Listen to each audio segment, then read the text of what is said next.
Good morning, good afternoon, or good night from wherever you are following us around the world. Very, very glad to welcome you to this spotlight event from ESOMAR. It's a very beautiful session called Beyond CX, Beyond Customer Experience. But before we go into the content of this particular session, I have a couple of tech tips for you to follow the session. First of all what you can see in the console, it's resizable and movable. So feel free to move the boxes and to accommodate as you prefer to have the layout. Now, the second thing is very important. You will see a series of pink buttons, square buttons. They are called widgets. And they are very important because you can actually see the slides at the media player, as you can see in the icons below. You can also talk to people in the group chat. So just feel free to explore that one. You can send a question to our speakers thanks to the Q&A widgets. And we also have reports and resources in the resource widget. So without further technical information, I want to welcome you officially to the Spotlight event series, Beyond Customer Experience, Experience-Driven Marketing. And it will not be me actually introducing this particular session that includes a case and an Amazon contribution, but it will be Fiona Blades. Fiona is the Chief Experience Officer from Mesh Experience in USA. So Fiona, are you ready to take us through this adventure? Welcome to the stage. Thank you very much. Thank you, Alfonso. And I'm absolutely delighted to be here. Welcome everyone to this webinar, Looking Beyond CX and Experience-Driven Marketing.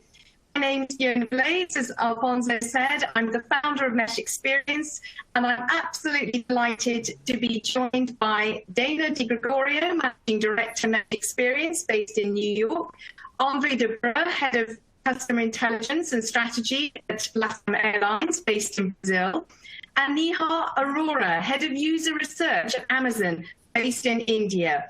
And they are going to be showcasing some award-winning work that is right on the frontiers of CX. So we want to have a very lively session today. Please remember to use the Q&A widget that Alfonso's just explained to us all about to send in your questions. And let's use that great group chat button. So why not quickly let us all know where in the world you're tuning in from today. And I'm coming in from New York today.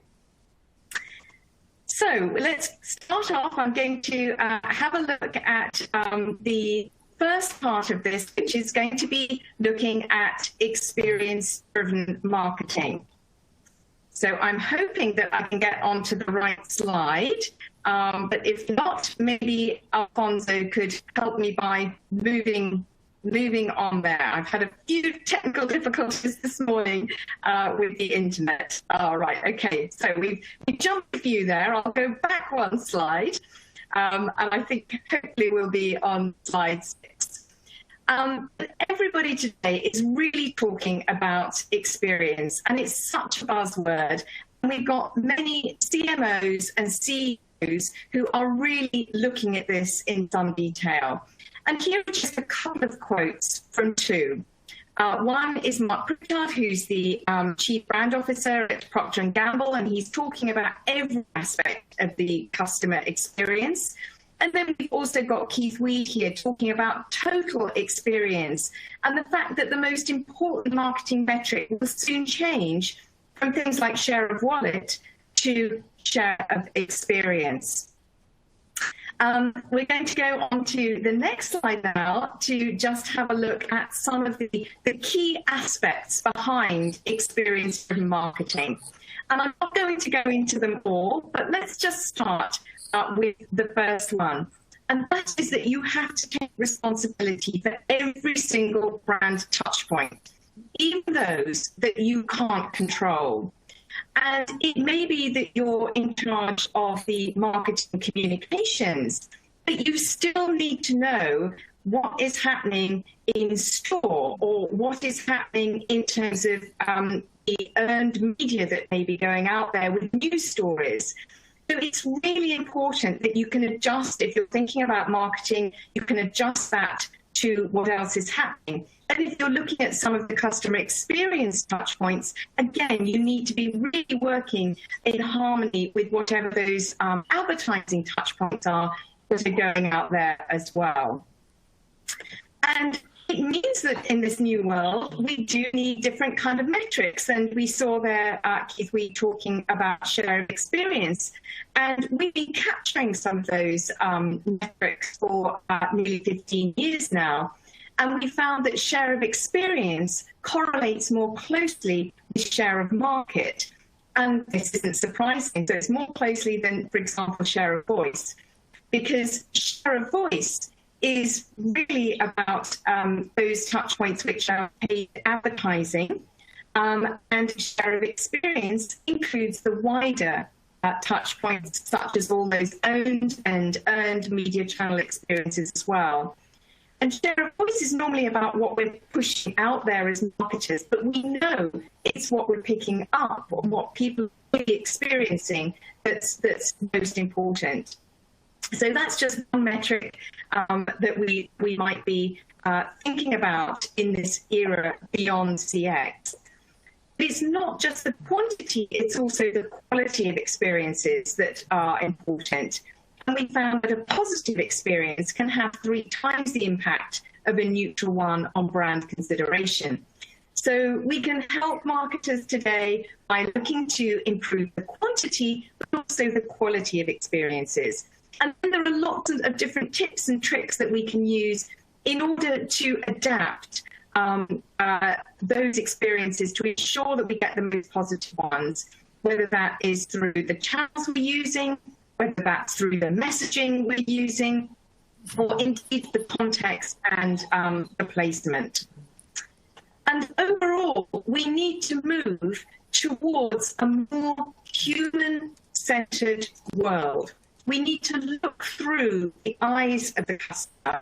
So we need to think beyond what we're pushing out there and into how people are really picking things up in the real world. And that is just what we're going to hear about today from our speakers. So let me introduce you, first of all, to Dana DiGregorio, and she is the Managing Director of Mesh Experience and the Chapter Lead for NYC Women in Research. She's been in research and insights for close to 15 years, and in the last year has become fascinated in the experiences that will be needed in the new normal world that we're living in. Dana is joined by Andre de Breuer, Head of Customer Intelligence and Strategy at LATAM Airlines, and he felt absolutely passionately about getting LATAM Airlines to truly put the customer at the heart of business. And he succeeded.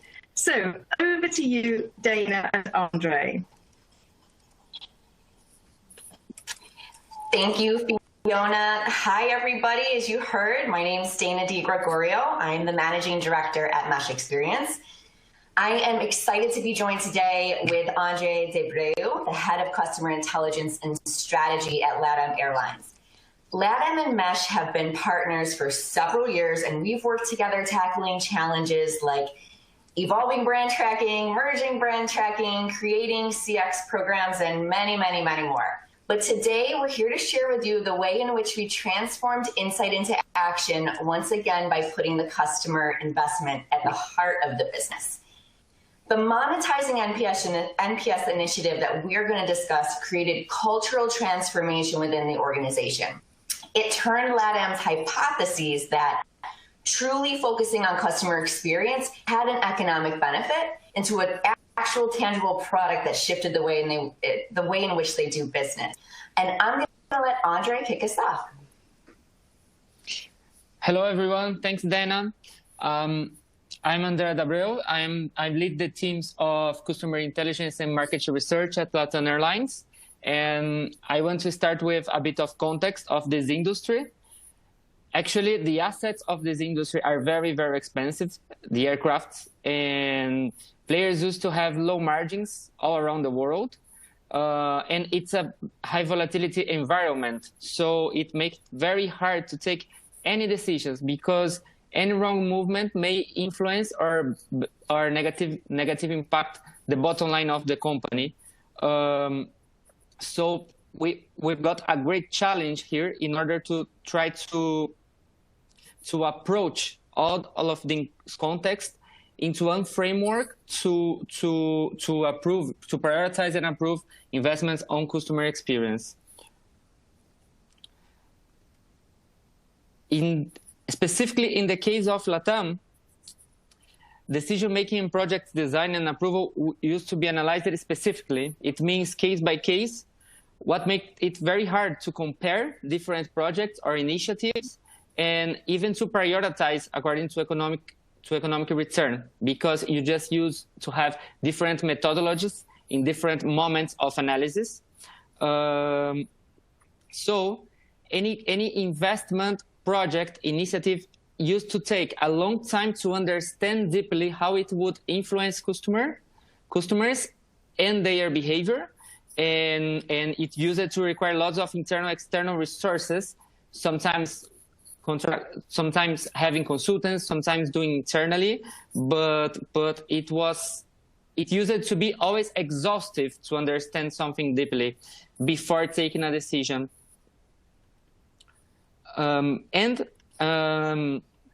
Due to those both parts of the context, so a very volatile and low margin industry and a very time consuming analysis and ad hoc analysis, it's key. It's the base to develop any technology or method or framework to analyze customer investment, to consider the economic evidence to approve investments. And this economic evidence must be widely understood by the company and by the stakeholders from financial teams, commercial teams, not only by customer experience managers. So our first step into NPS monetization, we looked into previous analysis from different players of this industry or even different industry. We had the opportunity to talk to Fred Reichfeld, that's the creator of NPS. And we talked to Wonks, that's a group of senior executives in the US. And we were in a conference of the airline industry in Singapore. And we find out that there was no consensus or clarity about how to approach NPS monetization in this industry or generally transportation industry. But we've got some lights on the way that Dana is going to share with us. Great. Thanks, Andre. Just going to get to our slide. There we go. So the goal that we had was to create a framework that could be used by all team members across the LATAM business to evaluate customer experience initiatives based on the NPS impact. And the business benefits that we got here aim to include a consistent methodology to evaluate every customer experience initiative. We also wanted to shorten and simplify the evaluation process. And we were aiming to get this down to weeks, if not days. We also wanted to improve the accuracy and reliability of the evaluation so that we could provide more predictable results. But before we did anything, we knew that we had to align with key stakeholders in order to press onward with this internally. So before we began to plot and think about the analysis program, we conducted in-depth interviews with C-suite stakeholders. We knew that it was imperative that the ideas and the goals that we had set were not just embraced by these stakeholders. Obviously, that's a key part, but we wanted to have a clear understanding as to what other areas needed further investigation before we embarked on the journey. So these are just a few of the very many people that we talked with, but you can see that they included really senior executives. We have the CEO, customer strategy, finance, planning, and networking, just to name a few. And many organizations, the interviews that we developed or that we conducted were really helping us to further and build on the hypotheses that we had, right? One of them was that a single overall link between NPS and revenue is just too simplistic. A lot of organizations measure NPS, right? But they haven't been able to show this explicit link to economic return, like Andre was just mentioning. So they're just unaware of the value. However, different customer segments will have different monetary value. So a person who flies one time a year is not going to generate the same revenue as somebody who flies every other week, for example. The second hypothesis that we had is that looking at CX in isolation is too narrow. There's so many dynamics at play when you're making a decision as an airline customer. There's the minimum level of service for a budget airline is going to be different than that of a premium airline where customers inherently expect more. And if one airline starts raising its service quality, then customers are going to expect that similar brands are going to do the same. And the last was that LATAM needed a single framework to link CX to NPS to economic return. This project was highly desired and aligned really nicely with the corporate agenda. Stakeholders wanted to implement the initiatives to improve CX, but they didn't have a tool to prioritize which of the initiatives to undertake, nor did they have an easy way to evaluate the initiatives they've already started taking, which made it really difficult to justify any sort of CX investment. And did I mention that we only had 4 months to do this project? This was a huge undertaking, as you can see. So what did we do? We took a 3-stage approach to the implementation process. First was data integration.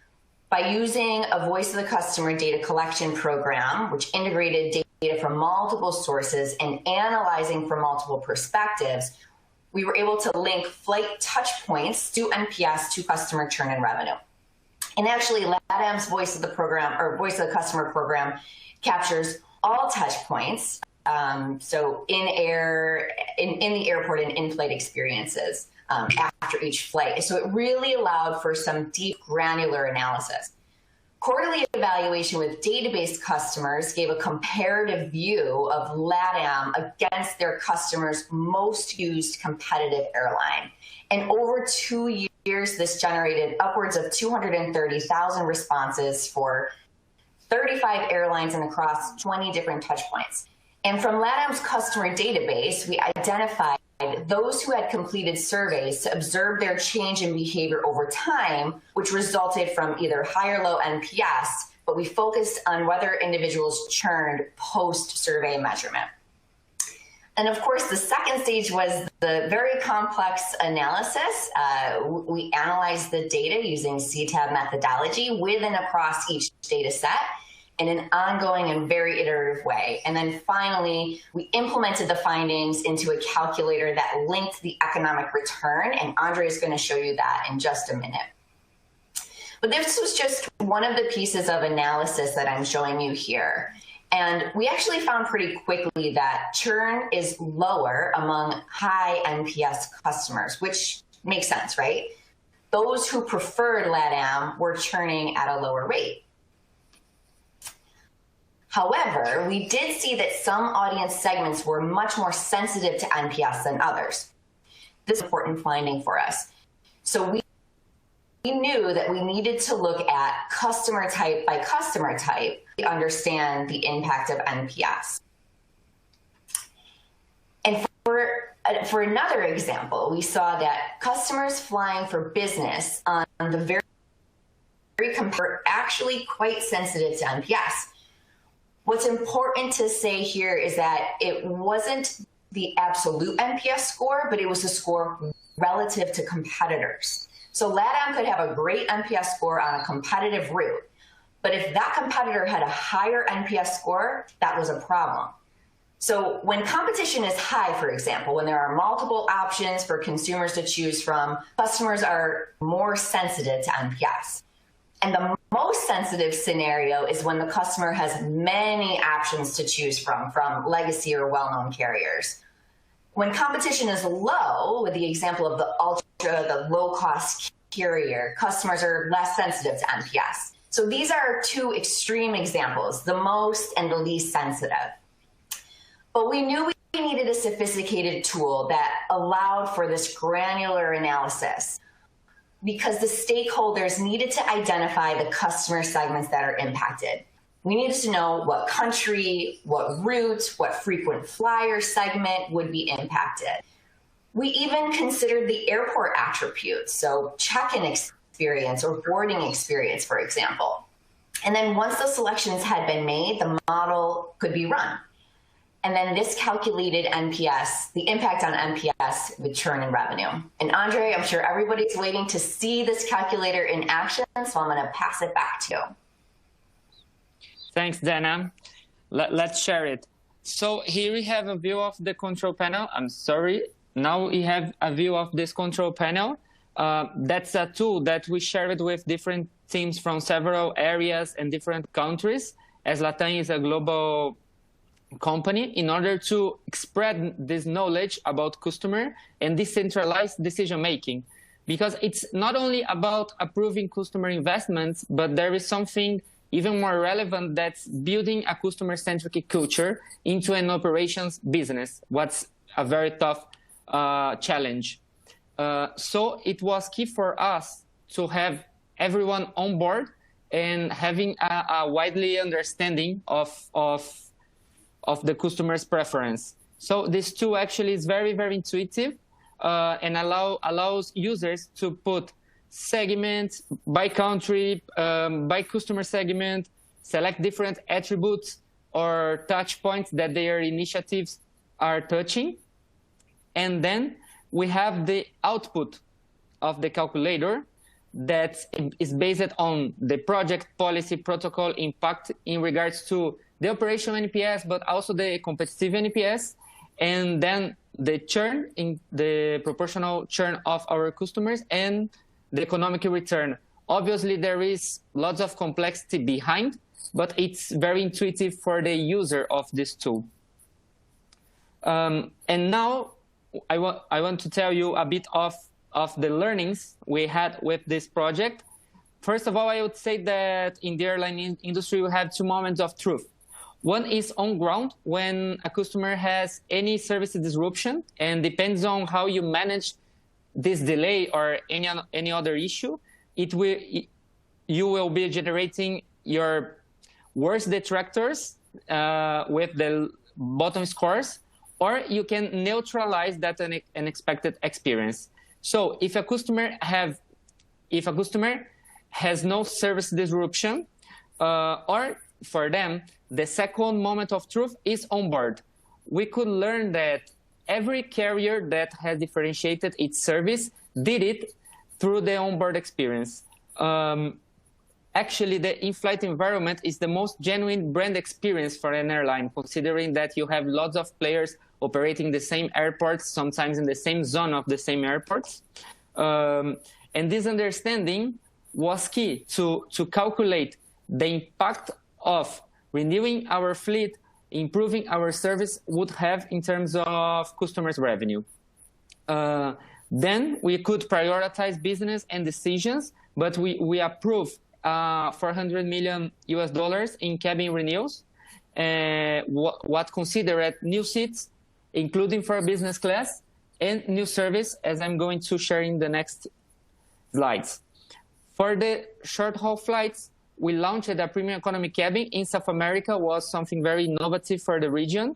And we could densify the back part of the aircraft in order to have basic economy fares. So it differentiated the service for those segments Dana was just explaining to us, that are the ones most sensitive to NPS and the others less sensitive to NPS. And as it happens in many countries, there are some corporate competitive routes that are so relevant that you have all the aircraft fueled by very relevant and NPS-sensitive customers.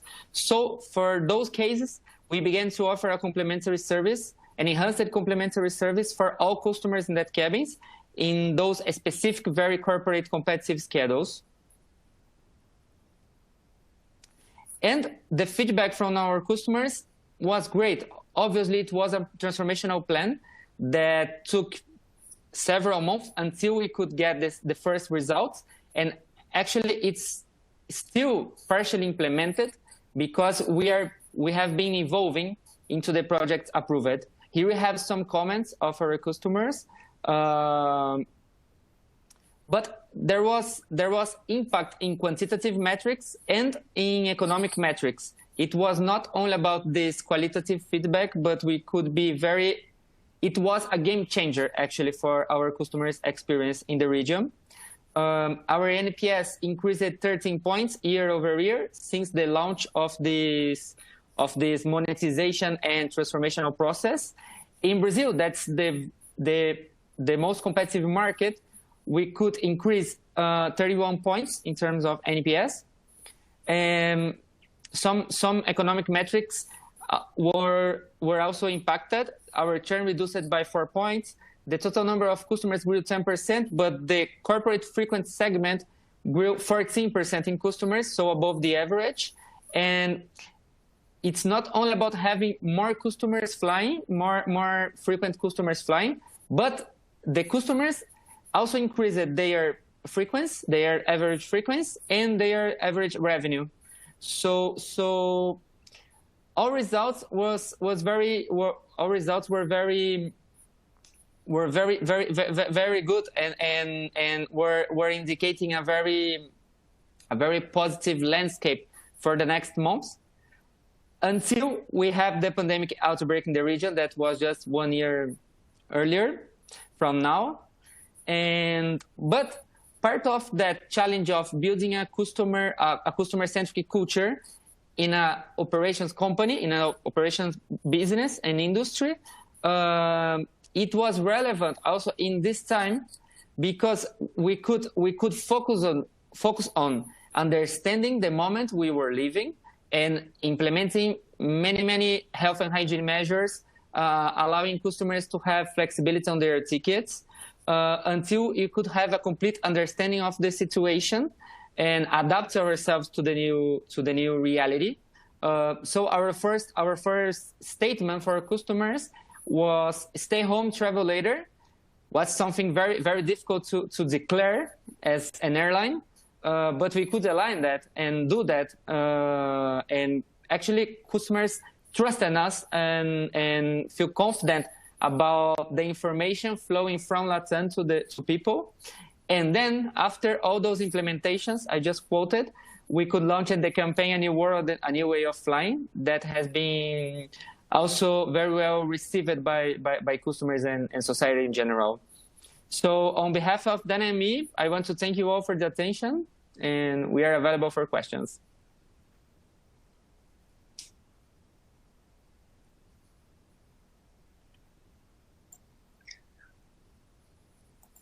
Hello. Thank you. Thank you very much, Andre. We will have time for questions, of course, but it will be at the end of the next presentation. So thank you for joining us. And thank you, Dana. It has been a fantastic presentation. Also, Fiona, I started to check the questions that will be part of the last part of this particular event, which is a chat, a conversation, a session of questions beyond CX. Actually, beyond CX and UX. So it is my pleasure to invite our next speaker, which is Neha Arora. She is the head of user research and design at Amazon in India. She's presenting a wonderful clip presentation, but she is live. So before we go into her presentation, Neha, how are you doing? Thank you for joining us. I know that time difference, so we appreciate it. Thank you, Alfonso. I'm really glad to be here and looking forward to answer any questions the viewers would have once the presentation is through. Thank you. It is a wonderful presentation, and I don't want to say more because it's super strong and will trigger a lot of comments and a lot of questions from the case that we saw before with Mesh Experience and LATAM Airlines. Evidence for CX /UX. So everybody have a look at this.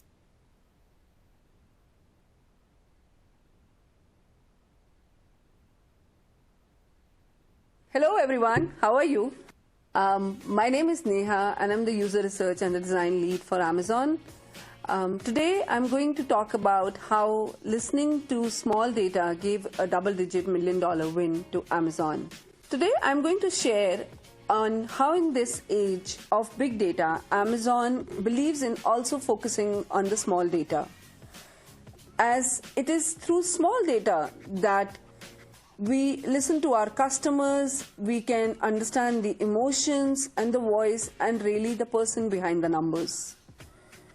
Before we begin and deep dive into the case study I'm going to present today, I just wanted to give you a context of where it all began. India is still in a very nascent stage with regards to e-commerce, and there are many shoppers who experience e-commerce for the first time through Amazon. Also, the Amazon internal data told us a need to cater our site better to people who are new to Amazon, that is, people who are yet to make their first purchase on Amazon. As we were extending our reach in tier 2 and 3 towns, we realized that we would be getting a significantly higher proportion of these customers. Hence, we needed to simplify the experience of the new customer onboarding to an experience that they can relate to. Like any creation process, the customer is where we began. We started with the generative research at a very beginning of the product cycle to understand the customer needs and wants. Then the design, research and the product teams got together to ideate on the experiences prototypes which we feel are the potential answers or solutions to the problems that we identified in the research before. We at Amazon typically follow a very rigorous process of usability testing to identify the designs which are showing more potential. The user research flywheel informs design which is then measured and finally built into the product. The product is then launched and further tested. Thus, there is always a constant refinement of the customer experience which user research ensures. We conducted an end-to-end shopping study to understand the pain points the new to Amazon customers were encountering and identifying the top areas of improvements. We observed 40 customers naturalistically shopping for items that they wanted, ultimately making a purchase with their own money.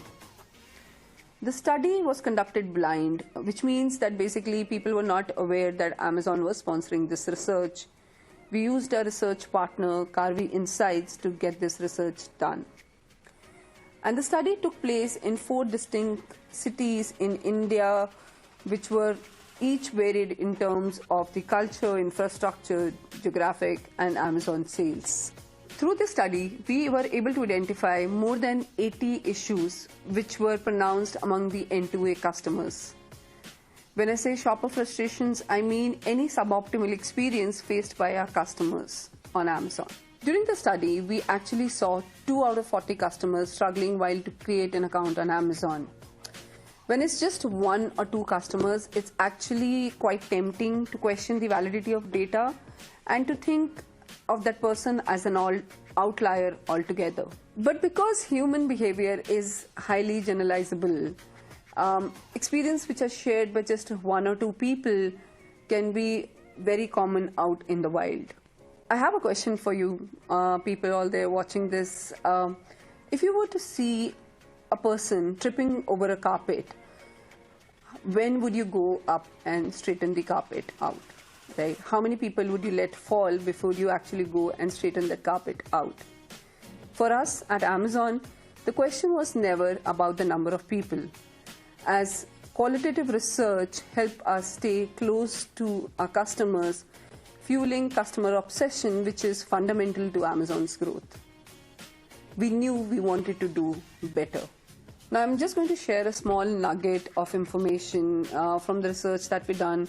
I'll share a small video of the participant Vishal, who we met during the research, who was having problems with creating an account on Amazon.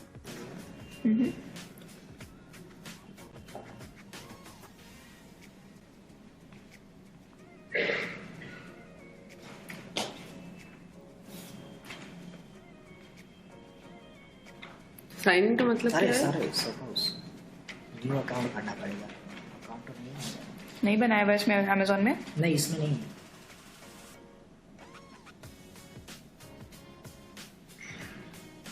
कैसे पता चला आपको कि आप गलत जगह डाल रहे हैं? सपोज इसमें क्या है कि अमेजोन और उसका अलग पासवर्ड देगा। जब मैं अकाउंट होगा मेरा, तो उस अकाउंट में क्या अभी मैंने ले लिया क्रिएट न्यू अकाउंट का क्या ज्यादा पहले डिस्प्ले नहीं हुआ, पहले स्क्रीन तो कीबोर्ड और वो सब दिखा ना पहले, माइंड में कंफ्यूजन हो गया। श्योर, ठीक है। मुझे लगा कि न्यू अकाउंट क्रिएट करने के लिए आ गया है। As seen in the video, Vishal is a new to Amazon customer who's trying to make a purchase on Amazon, but he had some confusion while choosing the right option to sign up. Hence, it is extremely important for us to tap into these nuggets of reality while building product and services for our customers. An observation into the real-time interactions on the sign-in, sign-up pages gave us a lot of insights with regards to the customer behavior. Some of those insights were around discoverability of the options which were relevant to the customers, also around how the customers were comprehended those options. Now the next step was about defining the customer problem, and this is an extremely important step as we tend to jump to conclusions by thinking and ideating on solutions as soon as the issue comes up on the surface. Account creation is required by the customers to personalize their experience, manage their post-purchase communication, and simplify their future purchases. Hence, we defined it as how do we allow new customers to discover and comprehend the option to create an account with Amazon while not regressing the experience for the existing customers. As we all know, one can be a lonely number and two minds are always better than one. We, with effective collaboration, used to have frequent review meetings to make sure that the explorations do not go off the track, and we are hitting the nail on the head with regards to all the issues and the frustrations we have seen with the new customer registration flow. The best practice adopted here was to have a multilateral approach and arrive as many solutions as possible, at the same time having frequent review meetings so that the explorations do not go off the track. Selection of the right design by putting oneself in the shoes of the customer is critical. The team placed a bet on a design that was a bit counterintuitive to the norm of conventional thinking. As we explored the two design options, we learned from both of them. We learned that in the tab version, the customer used to focus more on the input box rather than the tabs between login and register. And we also noticed some comprehension issues in wake of lack of descriptors in the tabbed version.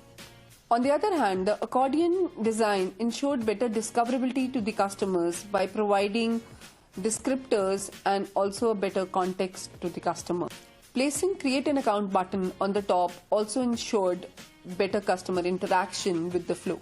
An attentive ear and focus on the problem of just two customers gave Amazon a double-digit $1 million win worldwide, and a comfort that qualitative research can also deliver gains as big as big data.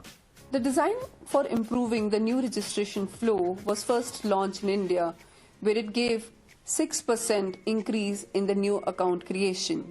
In the subsequent months, the same design was adopted by the worldwide teams and launched across all marketplaces, which led to a double-digit $1 million win for Amazon. This entire exercise taught me an important lesson that every anecdote from the customer matters, and we should treat them as precious sources of information. So that's all what I had for you today. Thank you so much for this opportunity. I had a great time, and I'm looking forward for any questions you might have for me. Thank you.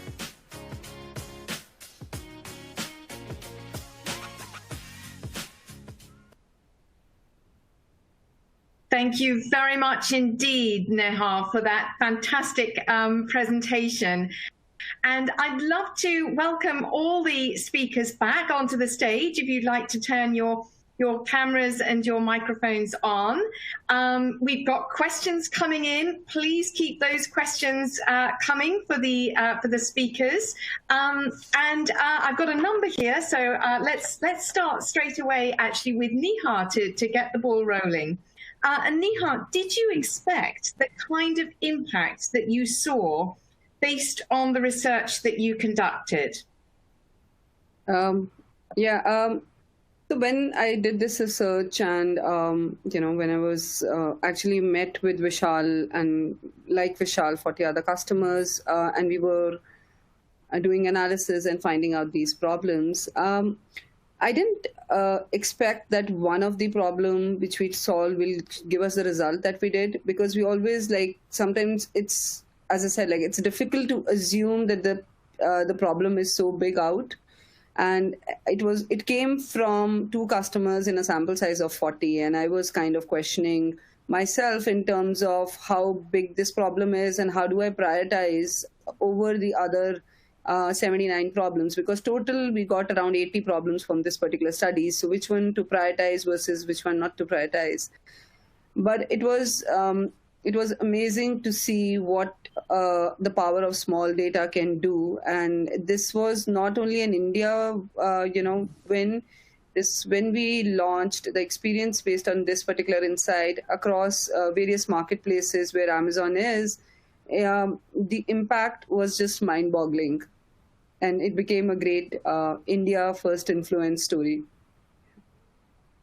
Brilliant. And I love the fact that you're talking about the importance of small data as well. I think it's great to get that into perspective so that we're using data to get really actionable results. Andre, a question here that's come in for you. Did you gather the information about your competitors from LATAM customers, or did you find the people who use competitors? Can you tell us a little bit more about that aspect? Yeah, it's a very recurrent question, Fiona. And actually, in the strategic NPS, the competitive NPS, was born much earlier than this project. And actually, in the first send, we did a pilot in which we sent the survey for our internal customers, but it was an unbranded survey. And we also sent the survey through a marketing intelligence institute to non-LATAM customers in order to compare the results, considering that the second is much more expensive than the first. But the results we got were very similar, actually. We could learn that most of travelers in the airline industry, at least in this region, that travels with LATAM used to travel with competitors. Maybe maybe they have different perspectives or preference for the airline. So LATAM may have a higher share of wallet of part of those customers and a lower among the other part of those customers. But actually, our customers are constantly flying with our competitors, depending on the situation. So they were a very loyal base in order to understand the perception of our competitors. So as we got similar results, we decided to maintain the strategic NPS for our internal database. Brilliant. Thank you very much indeed. And I think it's fascinating there that you were able to validate the results and then to be able to be more cost efficient with what you did in order to get the information about competitors that you clearly needed for the study. Dana, I've got a question for you now. Putting customers at the heart of the business is something that global organizations are always striving to do. And clearly, we can see the economic impact from the LATAM Airlines case study. But as someone who's often advising marketers and brands on CX, what does the idea of putting the customer at the heart mean to you? Thank you, Fiona. I think, interestingly enough, we hear often that companies are prioritizing customer experience and CX. And actually, I'm drawn to the pandemic because it really became evident, to me at least, how absolutely table stakes this notion is. I'm particularly interested from a research perspective, the new ways in which customers experience brands and interact with brands, for example, because what maybe they used to tolerate is just no longer tolerable. What they expect now is not really an expectation, it's a demand. And the consumer is truly the ultimate power player, right? They're like the board member in the growth or the stagnation of companies. And given the global cultural and economic environment, we just simply can't say that we want to prioritize customers. I think that we have a responsibility to do so. But I also think in order to do this, you have to understand, the impact of experience. It's really the ultimate metric within your toolkit, not just for growth, but to really lean into that responsibility to truly put the customer at the heart of the business. Brilliant. Thank you very much indeed, Dana, for that perspective. Neha, I've got another question has just come through for you that I'd love to just read out. Do you also look at experience beyond UX? And the questioner here is saying, after all, the brands and the merchants on Amazon and the last mile delivery can be a major moment of truth. And they're also saying, thanks for a great presentation. Okay. Thank you. And I'm really glad that you guys liked the presentation. Specifically, when we think about, we don't think it from a perspective of UX or beyond UX. We think at it from a customer, journey perspective. And the journey can start at Amazon, or it can start on anywhere in internet. And what are the touch points which the customer is going through from the start to the very end? And how is the customer experience overall in that journey?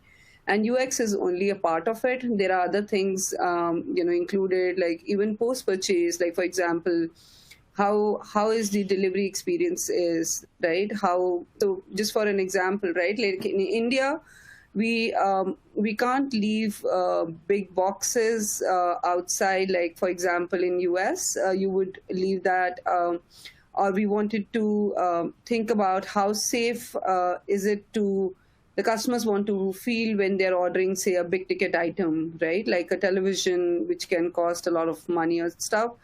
So we thought about, how we can ease it for the customer by introducing a two-factor authentication, an OTP pin which comes on their mobile, and then they can give it to the delivery agent and kinds of ensures that the packet has been delivered to the customer.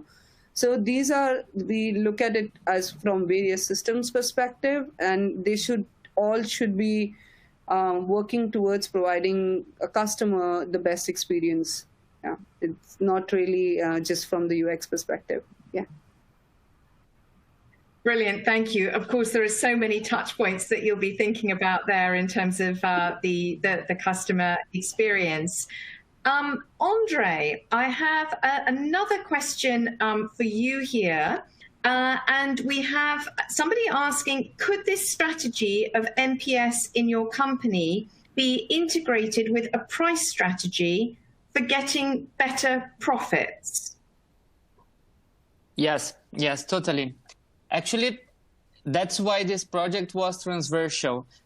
So we took some decisions as segmenting cabins of aircraft for long-haul flights and for short-haul flights in order to have more densified seats in the back, so it would allow us to have more customers, so charge less for the tickets, and having the premium economy cabin focused on the high-yield customers with a very competitive or an enhanced service compared to what each competitor offer, and it has been very successful because lots of new operators have emerged around South America, in Chile, in Peru, and Colombia, with very reduced cost structures. and it was key for us to be able to compete against them or with them in those markets, to have that more densified part of the cabin, and avoiding to generate pains for our recurrent and high yield customers. So it was good that, because we changed from an aircraft. If you think of 180 passengers inside the aircraft, in the past you used to have the same level of NPS for every seat on that aircraft. So a customer sitting in the last row and the first row used to have about the same NPS.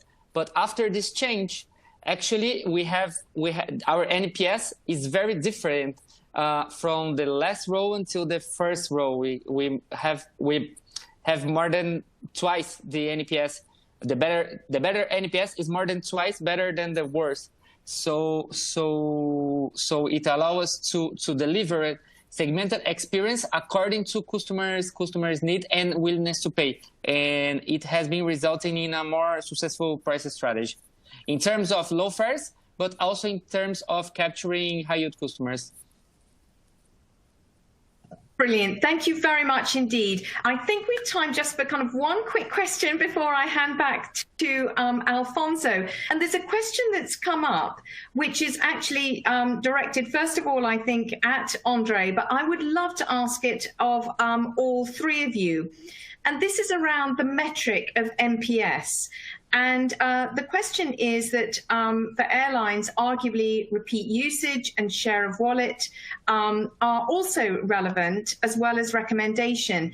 So, Andre, did you use other metrics in addition to NPS as you looked at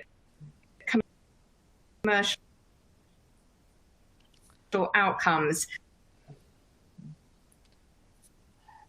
And after that, I think I'll just ask, name what you use NPS and what other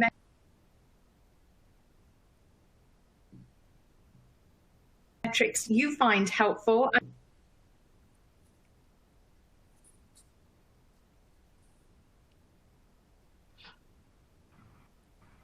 Okay. Sorry, Fiona, if the question was addressed to me, I was not able to hear it properly.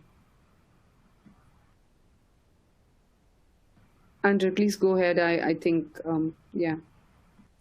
Okay, I think I can get my part.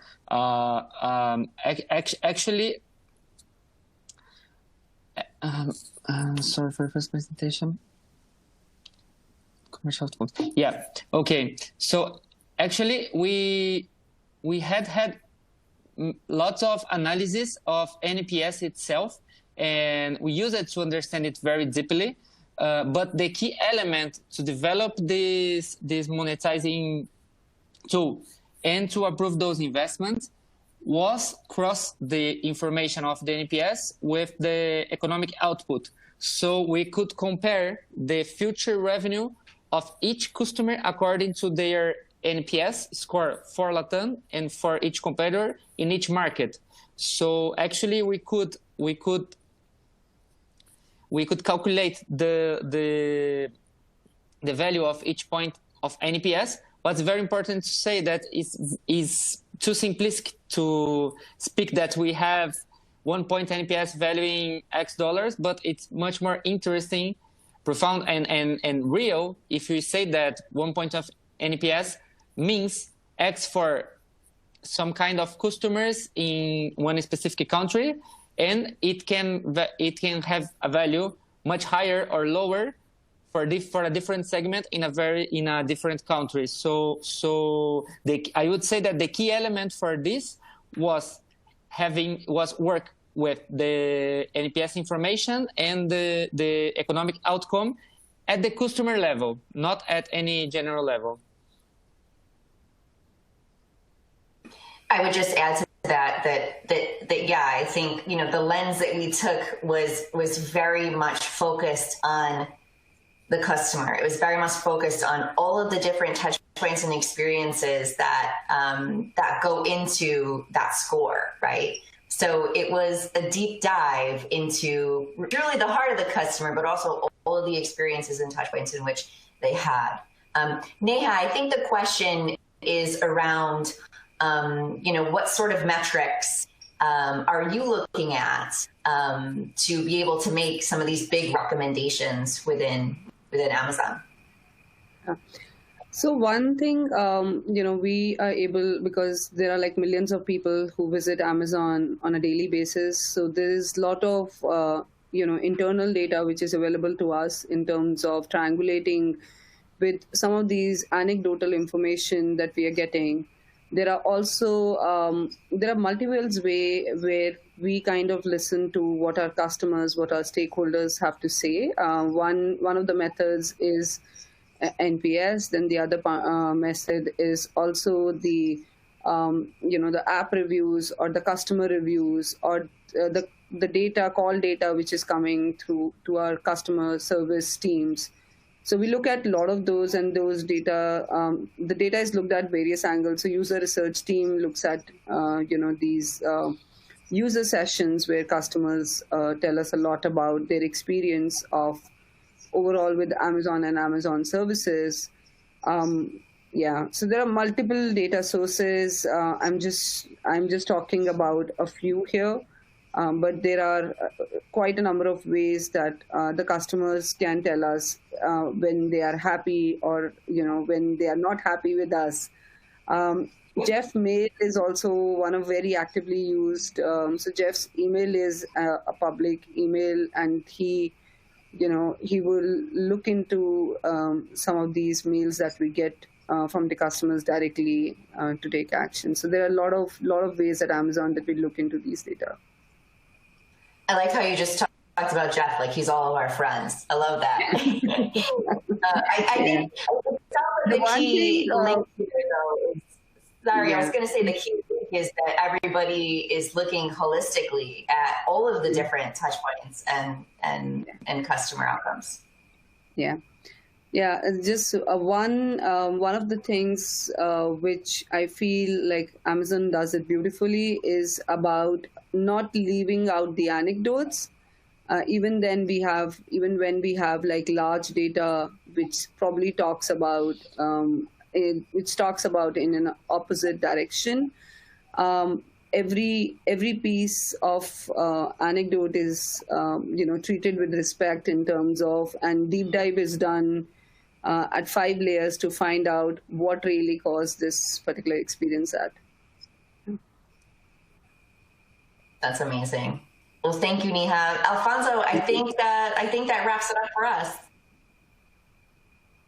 Thank you very much. I have really experienced a wonderful Beyond Customer Experience session. I think there is a lot of topics and there is a lot of comments that will be continue in a next ESOMAR event. So it's a moment for me to invite all of you, all the companies following us in this particular session, all the clients, all the agencies, to send us proposals in what is the next flagship event of ESOMAR, called Vision and Values.